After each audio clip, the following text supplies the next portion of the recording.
Thank you very much. I'd also like to welcome everyone. Thank you to MöSZ for inviting me. And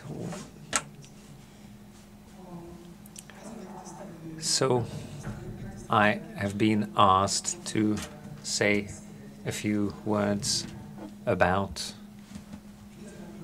what kind of solutions did we search for last year together with local governments in order to overcome the energy crisis. I want to say a few words about the round table, the National Energy Round Table, which was created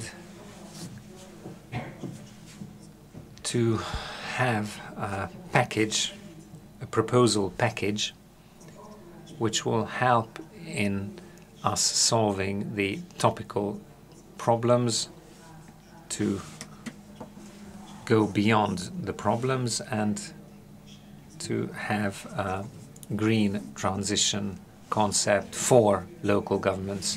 How was this round table created? Last year, last autumn, the Association of Hungarian Local Governments contacted us together with the Association of Municipalities and the Association of Budapest Municipalities. This is a crucial aspect that 3 organizations, associations contacted us at Egyensúly or Equilibrium Institute to be moderators and coordinators of this proposal package. What for me was really professionally interesting and exciting was that experts could be brought around the same table who rarely come across each other. So local government representatives, members of the energy sector, financial institutions, but energy audit companies, construction companies, logistics companies, managers were all there. And everyone tends to live in their own bubble. And we had a very exciting professional debate in this circle.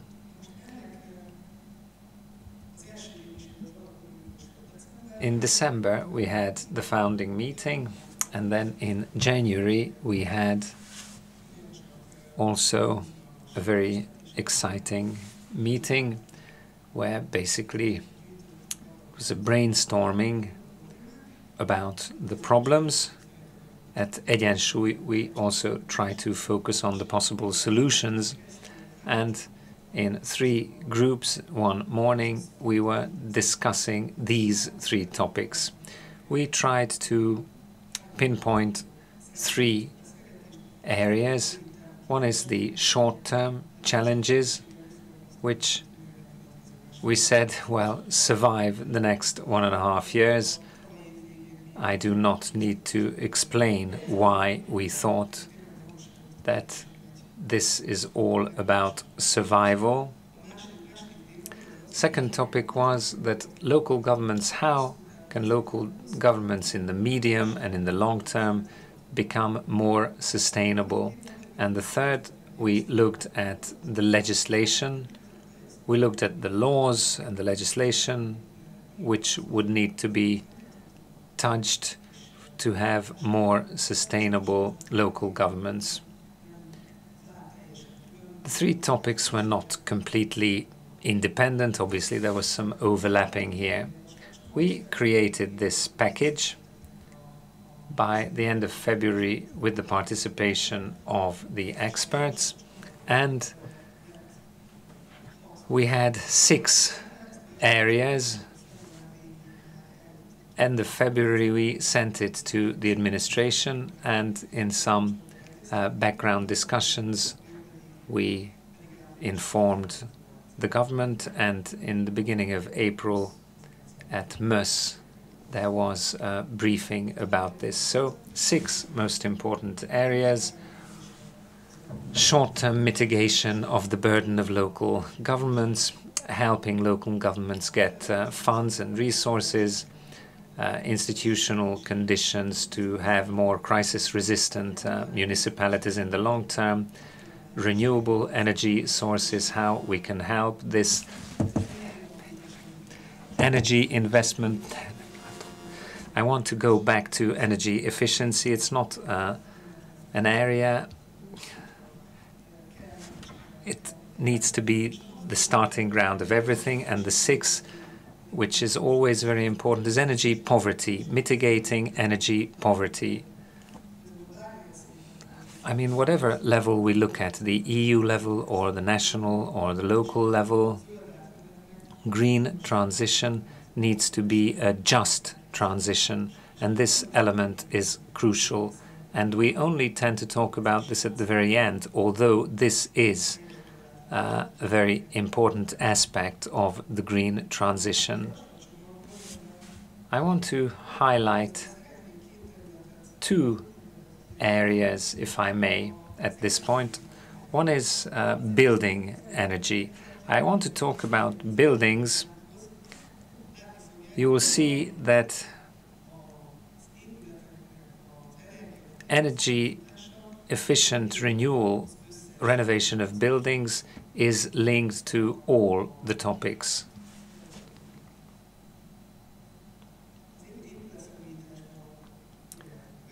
In the renovation, renewable energy is being applied. We increase energy efficiency. Crisis resistance needs to be increased, and energy poverty is also managed, because if a building is energy efficient, they're not just better in consuming energy, but it's also better to live in those buildings for those people who live in there. So all areas are covered. This is why I brought this as an example. I want to talk in detail about this. Why is this important in Hungary today? I think this is one of the most interesting pieces of data, that in Hungary, 1/3 of final energy consumption is linked to buildings. And not just the final energy consumption's 40%, but greenhouse gas emissions also around 40% is linked to our buildings. So this means if we renew our buildings, then energy efficiency, it's a major task, and for greenhouse gas emissions, reduction of greenhouse gas emissions, it's also an important step. What is also, I think, an exciting piece of data, I don't know what you would say if someone wishes to make a tip from the existing buildings, what percentage of it is going to be with us in 2050? What's your guess? What's your estimate? Say a percentage. I can't, the interpreters cannot hear, no microphone. 50–60% was mentioned. Well, it's easy if you are an energy expert. Those are excluded from this. So Mr. Holoda said 80% of our buildings will be with us in 2050. So if we build passive buildings or buildings that are even energy producing, even then we won't solve the problem, because the renewal of the buildings is so slow, and our goal is not to replace everything, to destroy everything and to rebuild it from zero. It wouldn't be sustainable. Just think of the materials. So 80% of our buildings will be with us in 2050. Before the energy crisis hit us so hard, we spoke a lot about climate change. Now, with the energy crisis being felt, it doesn't mean that the climate crisis has disappeared. It only means that we focus on it less. Now, solving it, we have an EU target, but Hungary also has its own climate act, where we set that by 2050 we want to be climate neutral. What does it mean? by 2050 only as much greenhouse gas emissions as we are able to neutralize either by forests or technology that we extract CO2 from the air and we pump it under the ground. So climate neutrality by 2050. This means that we need to renew our buildings by 2050. 100,000 flats in an energy efficient way should be restored. So 60% of the energy usage may be saved annually. This is 6,000. So we would need 100,000 per year. And what do you need for this? Well, to change your mindset, resource funds are needed. And government has plans for these upgrades to spend EU funds, but the volume is not what we would need that by 2050 we reach the climate neutrality. 2050 seems far away, but it is 27 years from now. So 27 years to upgrade energy efficiency, industrial procedures. These are complex things. And in building energy, the technology is there. The machine, the insulation, the doors and windows, we more or less know what needs to be done.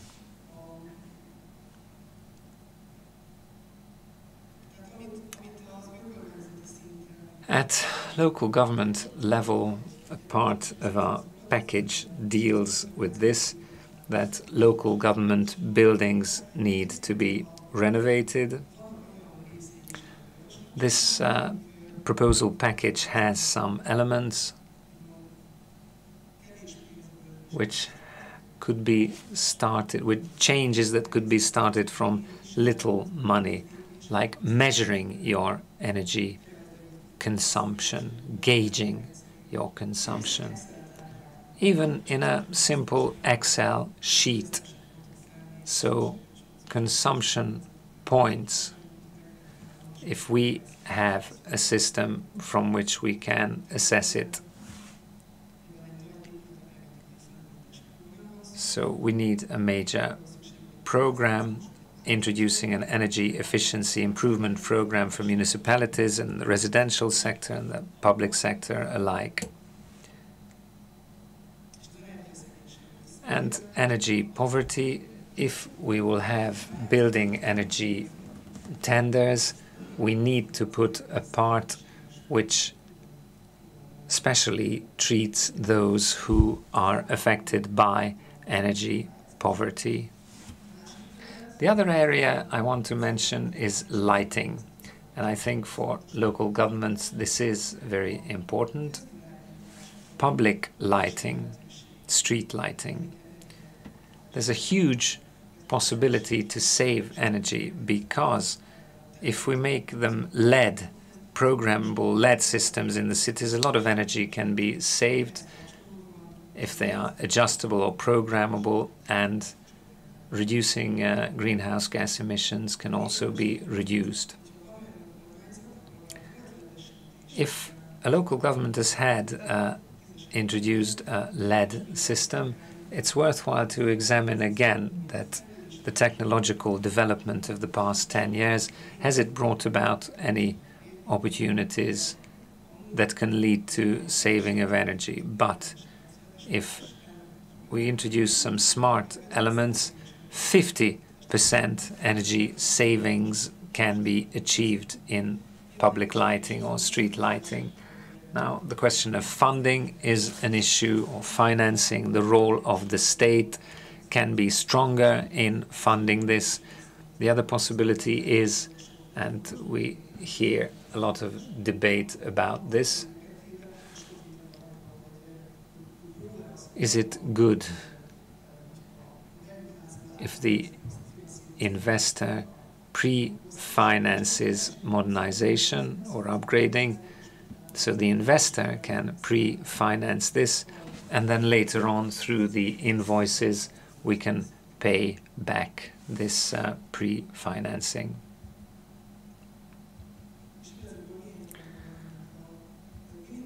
What can we obtain by energy efficiency if we pay attention to our buildings? Energy efficiency is increased, which means that energy use is less, meaning that we will pay less. And in the past period, energy safety has become a topic. If we use less energy, then energy safety increases. Our exposure is smaller. We are not exposed to energy import. And climate protection. The climate crisis is not over. If we increase energy efficiency, this leads to a fall in greenhouse gas emissions, and these long-term problems may be affected. And going back to the buildings, if we have a renewed building, it's not just energy effective, but the negative impact of the climate change that we can't avoid, like heat waves, it's easier for the property to react. So these are the things we can obtain. Thank you very much for listening.